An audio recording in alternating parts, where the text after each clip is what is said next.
نمازیں چھوڑنے کے بدلے میں کیا تکلیفیں مل رہی ہے، نمازوں سے دور جانے کی وجہ سے کتنی تنگیوں کا سامنا کرنا پڑ رہا ہے، نمازوں سے غفلت میں پڑ جانے کی وجہ سے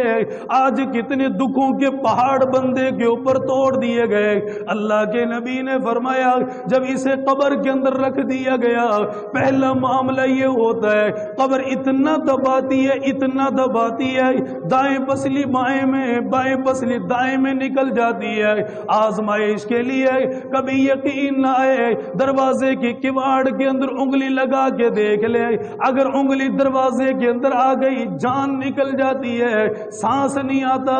اتنی تکلیف گزرتی ہے۔ اندازہ لگا جس کی قبر چاروں طرف سے بند کر دی گئی ہے، جسے سانس لینے کا موقع نہیں مل رہا، جس کی ہوا کو بند کر دیا گیا، جس کا پانی رزق خوراک بند کر دیا گیا، وہ اکیلا قبر کے اندر پڑا ہوا ہے، روشنی کا انتظام نہیں، چراغ کا انتظام نہیں، لائٹوں کا انتظام نہیں، آج اکیلا قبر کے اندر پڑا ہوا ہے، اور قبر اتنا دبا رہی ہے، اتنا دبا رہی ہے، یہ دائیں پسلی بائیں میں، بائیں پسلی دائیں کے اندر نکل رہی ہے۔ یہ مدد کے لیے اپنے بیٹے کو نہیں بلا سکتا، یہ مدد کے لیے آج اپنی بیٹی کو نہیں بلا سکتا، یہ مدد کے لیے آج اپنے بھائی کو